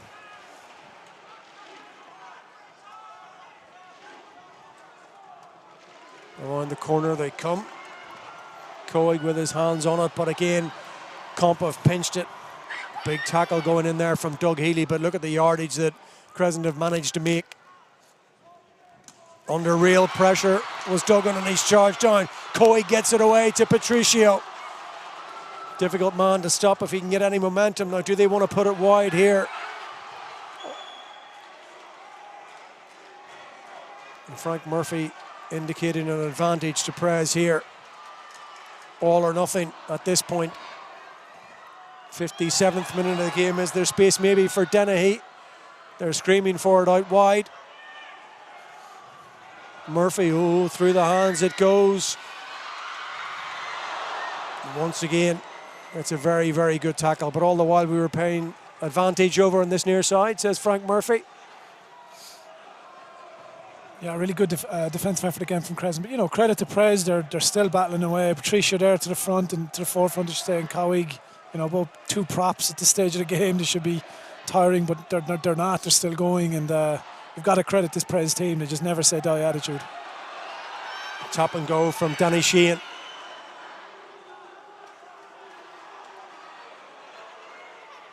Scrum half assessing the options, and Aidan Keane is the first port of call.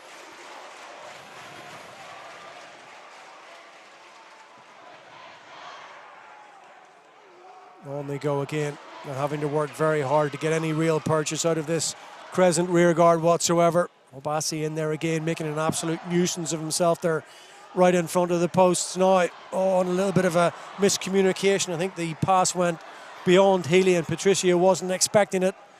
Henshey has it.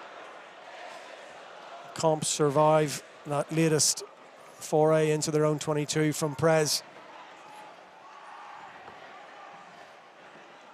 Ticking ever closer to the last 10 minutes. That was a little bit nonchalant again from Oscar Davey. Murphy has his hands on it, but he's got no time whatsoever. Choke tackle comes in, and how is this going to end up? A huge melee of players in there, and it's going to go, back on the comp side. I think one of the most eye-catching things there from that defensive block was Crescent were able to keep big numbers on feet because their tackles were so effective. They didn't have to burn big numbers of breakdowns. Substitution for Crescent. The score, number 14, Adam Toomey, being replaced by number 24, Zach Tanan. And like that, you're saying they're winning the contact area, definitely. But if you look at that last passage in the 22, they actually had 14 men in the front line. I think they only kept the scrum half just behind the ruck. So there's actually lots of space to kick into. But I don't think when you're chasing a game, it's not that easy to kick in behind because you're going to kick away possession. So now they're on the front foot, they can risk that, and they can put a lot of numbers into their front line, and that's where they got their defensive turnover, wasn't it? Because just too many fellas there for Prez to attack into, and the knock-on came in contact. Yeah, Jonny says there that he's right. There was space in behind, but I suppose when the pressure's on, you probably don't see those things, do you? And that's it. When the line speed comes up, you start to look more internally, and you never really look out or behind. So it's going to be difficult for Prez to, even if they see it, it's the confidence to kick that in behind, and it's not always easy to do so. Substitution for Crescent. Offside here. It was a good idea. The kick really well measured, contestable. 18, Jack Madden. So a further few switches. Jack Madden, as you can hear, is in for Crescent wearing number 18. Here's Ben O'Connor to take Prez deep down into that 22 if he can. 10 minutes or thereabouts to go, 26 points to 5. It looks as though it's going to be the afternoon of Crescent College Comprehensive unless there is a massive turnaround very, very quickly indeed. Number 10, Oscar Davey, for number 22, Marcus Lyons. So Marcus Lyons coming in, Oscar Davey goes off, and well, it's been a great 60 minutes from him, hasn't it? He's orchestrated things beautifully. Absolutely. As I said earlier, he's been so composed, and for such a young guy, he showed real maturity, and every facet of his game has been very impressive today. His kicking game, and actually good defensive effort from him as well, but so composed in the ball, and he's a real one for the future. Very exciting player. Yeah, he looked to hurt himself there as he tried to get that last kick away, but I think it was his control in the first half that really put Crescent into the driving seat, getting himself and his teammates out of their own half and more into their Prez half, so he can take a lot of credit for this Crescent lead. So Marcus Lyons in. Prez knocked the ball forward and give Crescent the opportunity to clear their lines again, and they're just holding them at arm's length. It's been a monumental effort in every facet of the game. Their defence has been outstanding. Some really big contributions in the pack, and when they've had the opportunity as well, they've taken it out wide. There's that disruption in the maul again, wasn't it? The ball just wasn't transferred quickly enough. Yeah. Second rows can get their hands in over the top, and despite Prez slightly going forward here, I think the ball is caught up. Yeah, and that is the result. That's another big win. You can see the reaction of Conal Henshey, and it looks as though in around, 20 minutes time or thereabouts, he will be the player this afternoon to get his hands on the trophy.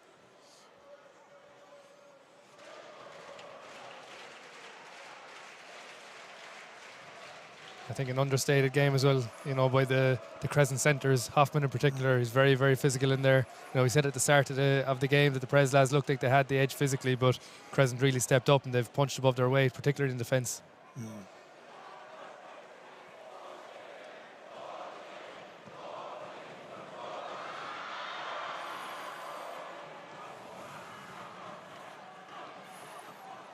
And they're in that wonderful position now where all they have to do is play the percentages, keep their heads, and play to the final whistle. Yeah, just as Jonny mentions him there, a beautiful judge kick from Hoffman. It wasn't actually an exit, it was actually a kick to try and expose some bit of space, which brought O'Connor up and nearly put Nash away. But, from 9 to scrum half out to both wings and back 3 and then centres and 10, this is a really impressive Crescent back line. Very composed. And again, Jonny touched at the start of the game. While Prez might have looked a bit more physical than them, they've really highlighted how talented they are in both skill set and defensively. They've been a very impressive group. Number 5, Kenny. For number 21, Fionn Casserly. So Lee Nicholas and the coaching ticket, affording the opportunity for as many players as possible to take to the stage and enjoy the latter part of this final. Substitution on the team. And here they come through midfield again. Hoffman.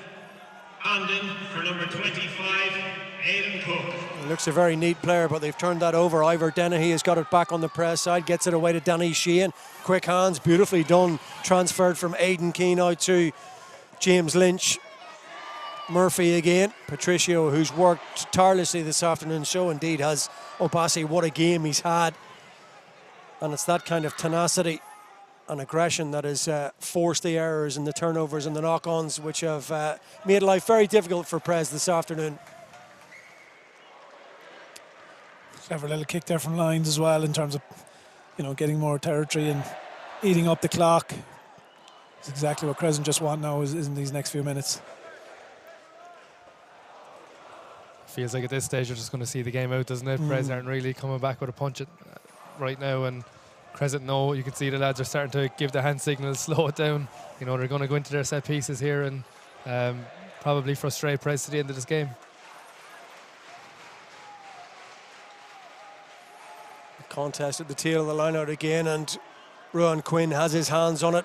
He still looks to be full of running, full of energy and power. Eventually, slowly brought to ground on the 22. The pass was always just a little bit in behind the on-rushing Jed O'Dwyer.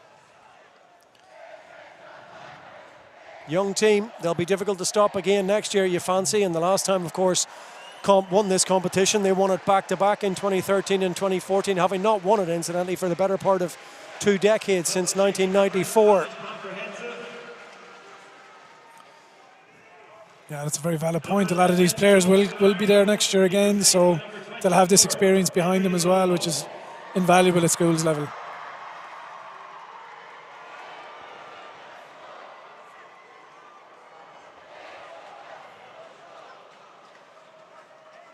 And so Murphy picks it up off Jacob Sheehan.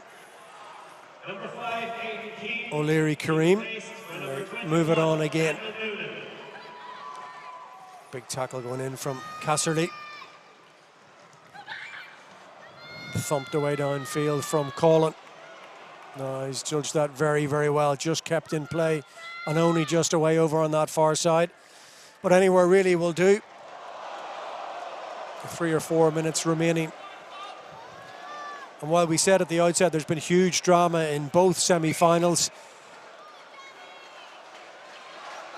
you like to take cognizance of the fact that Crescent have turned up today a really, really good side with kind of that all-court game, and they've brought it to a final, which is good. It must be hugely, immensely satisfying, mostly for the players, because they know the kind of game that they can play, and you're always loath to think of a team coming to a final, the big occasion, and they maybe leave it behind them.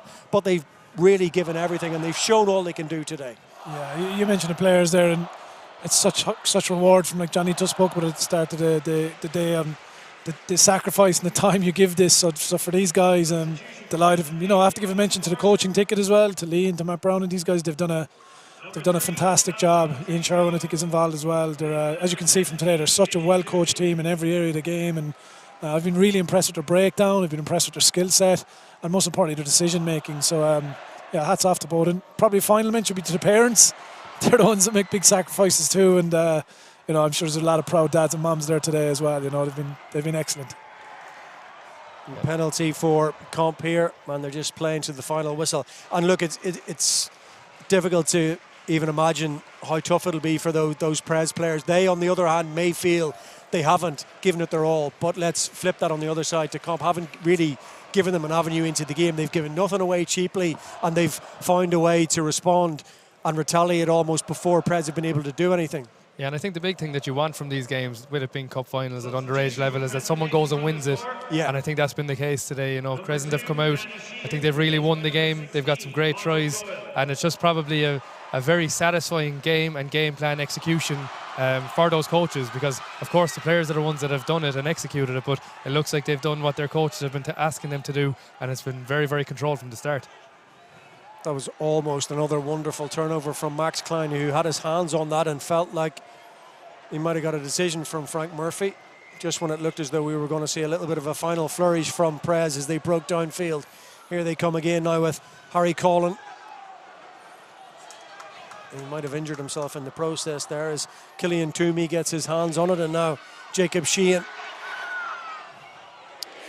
Unfortunately, now I always say this, you know, you've seen Prez now burning big numbers at breakdown again, and Crescent can afford not to contest a breakdown, and that just leaves big numbers on feet, and from that massive line speed, and you end up going backwards.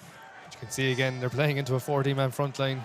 You know, they're just after turning the ball over against 14 men. It's not until the turnover comes that you can see Crescent starting to drop deep. So there's one in the backfield, and they can afford to do that because of the scoreline. Yeah. Is there a fifth try in them from the little kick ahead from Duggan, who's been excellent all afternoon? And still the tackles come in, and still Henchy leading by example, the captain. And just prior to that, there was another massive hit from Obasi, who's worked so hard all afternoon.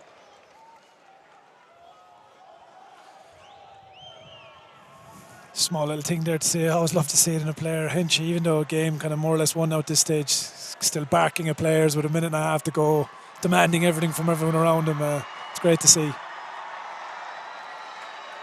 All the rest of the bench coming in now to take part in what is turning out to be a wonderful afternoon for Crescent College Comprehensive.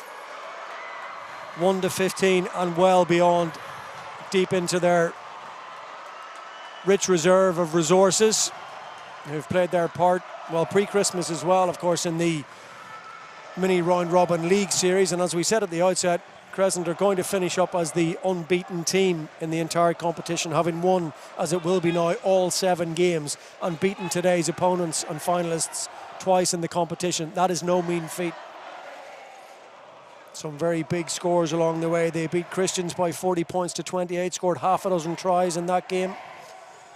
Came out on the right side of a really tight game away to St. Munchin's. And maybe they're not finished yet. Still going right up to the final whistle, just to put the cherry on the top. Options and numbers this way. Big, strong, robust carry straight up the middle now as they recycle and go again. Tired legs and limbs and weary minds out there. Prez hanging on. We are over the 70 minutes. Anything that happens now will be in added time. Frank Murphy just waiting, probably the last play of the game. Prez there in numbers, but it's been held on, and it'll be a Prez penalty. Credit to Prez, you know, this stage of the game, not giving in, you know, everyone fighting for their lives right till the end, and that's a real reflection on who they are. And you know, they've been a team that have caught the eye this year. They've had so much drama in the games, as you said, but you know, you do feel for them today because they had such drama in the semi-final. But unfortunately, look, the reality is they've just been beaten by a better team today. That is the reality. Frank Murphy just doing a time check with his assistant on this side. Ben O'Connor's kick to touch, and it'll be Porrick Doyle to throw into the Prez lineup. No winner of the competition last season, remembered, and in 2020 it was shared between Prez and Christians. But it's not going to be yet another title for the men from the Mardyke. Instead, the cup is going to stay in Limerick.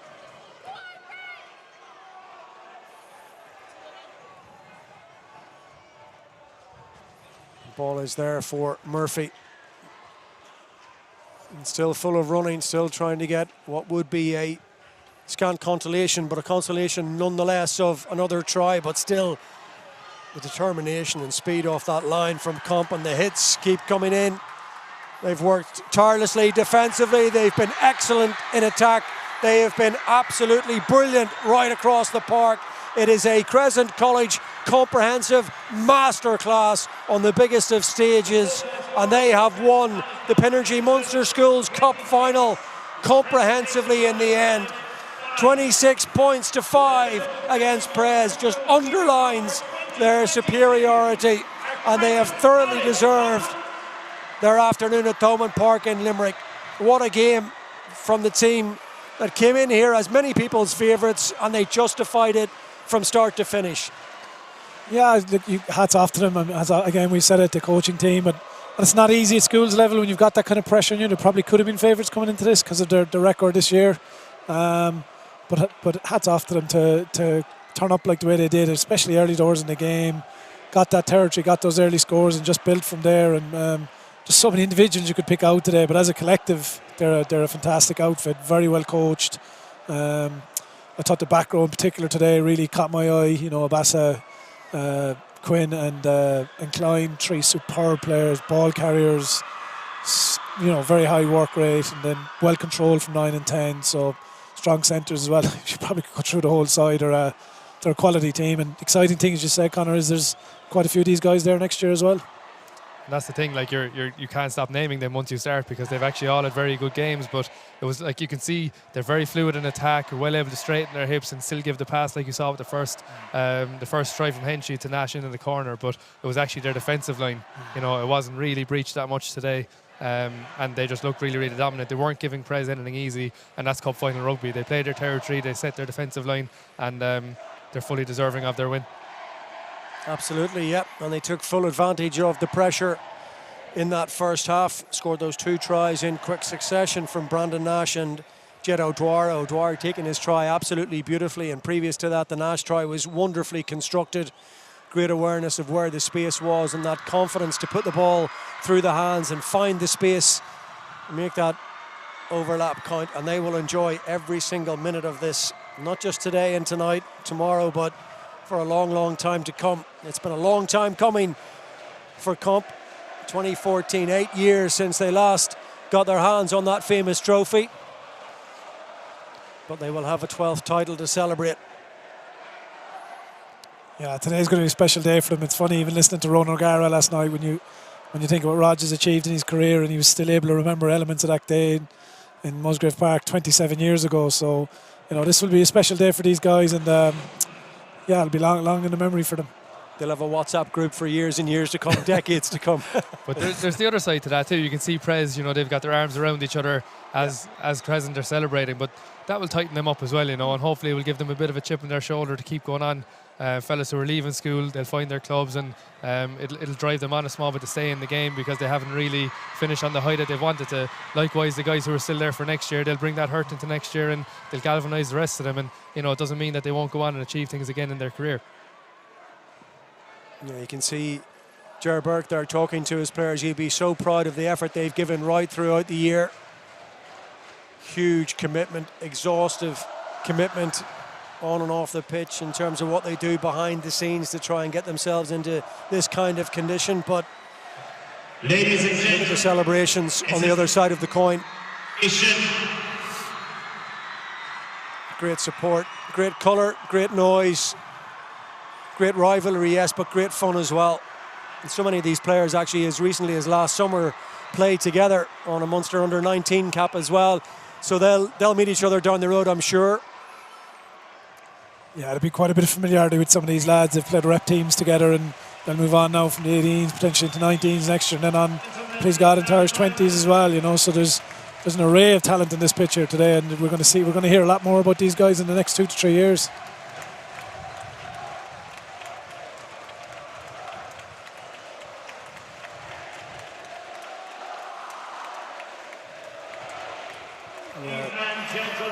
Very shortly they will get their medals, and the trophy will be presented to Colin Henchy. And it's the long walk on this side of the pitch, the long drudge over to the Prez supporters, who right behind us made a huge amount of noise all afternoon to try and lift their side. And full credit to them and both sets of players who have done their respective colleges and coaching tickets.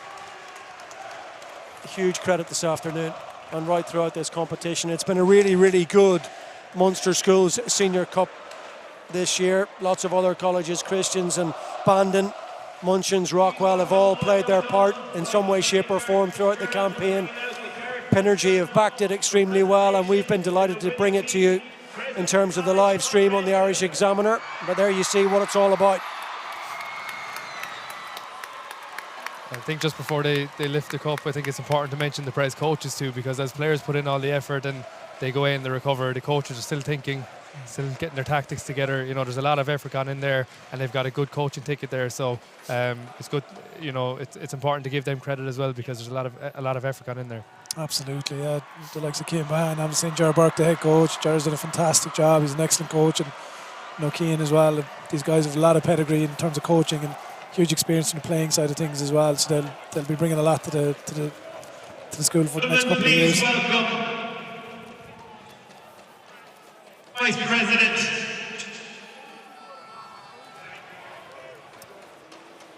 On behalf of the Munster branch and the Munster Schools Committee, I'd like to thank Pinergy, our sponsors, and Enda Connell, who is here with me today. The match officials. Without the match officials, we've no game. We've seen all the players, 2 super teams, but to the boys and girls out there, we need the next Joy Neville, the Andy Brace, the Frank Murphys. The Munster Association referees need referees so you can enjoy games like this. To both sets of supporters, fantastic on your behaviour today and well done. To both teams, well done lads, good game played in sporting, a very sporting manner. And to the winners, my old alma mater, congratulations.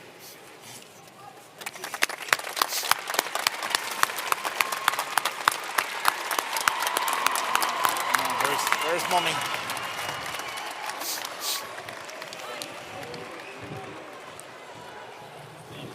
Oh, that.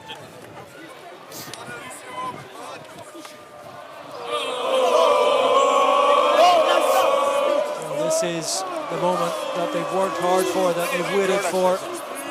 The cup is going back to Crescent College for the first time in 8 years. It's their 12th title. And it is left now for Colin Henchy to lift the trophy aloft.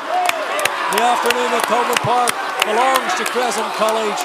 A comprehensive win over Prez, 26 points to 5, and the celebrations now can begin in earnest. Say a few words. Say a few words. Lads. Go.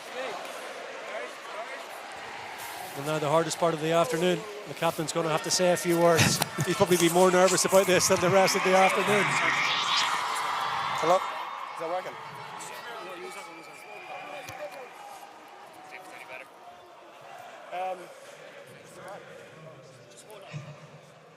I'd first like to thank the Munster branch for an outstanding tournament. It was a great game of rugby. Huge thanks to Prez. They were an outstanding team and really put up to us. A massive thank you to the school for supporting us.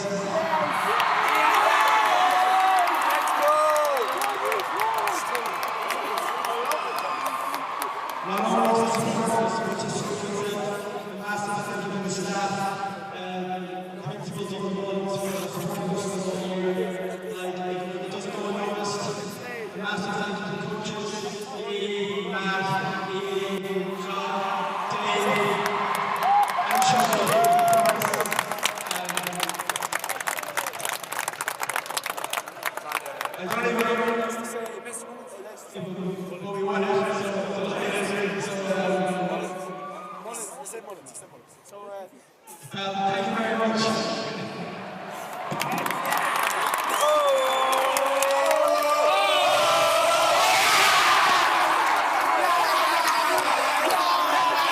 Yeah, well done. Great effort. And as we said before, they will certainly enjoy today and tonight and the celebrations that continue. The cup is going back to Crescent College. It's staying in Limerick commiserations once again to Prez, and our huge congratulations to the lads of Crescent College Comprehensive. What a game they've given us, and what a campaign it's been. Unbeaten right throughout, 4 tries in the final, deserving winners, and they take the trophy. My thanks to the two boys beside me, Gearoid and Jonny. It's been a wonderful afternoon. Our thanks to the sponsors, Pinergy, for the entire cup campaign, and we'll just leave you with these final few celebratory shots on the Irish Examiner stream. I hope you've enjoyed following the coverage with us. It's been a pleasure to have you, and I hope more importantly you've enjoyed the rugby that all the teams throughout the competition have brought us.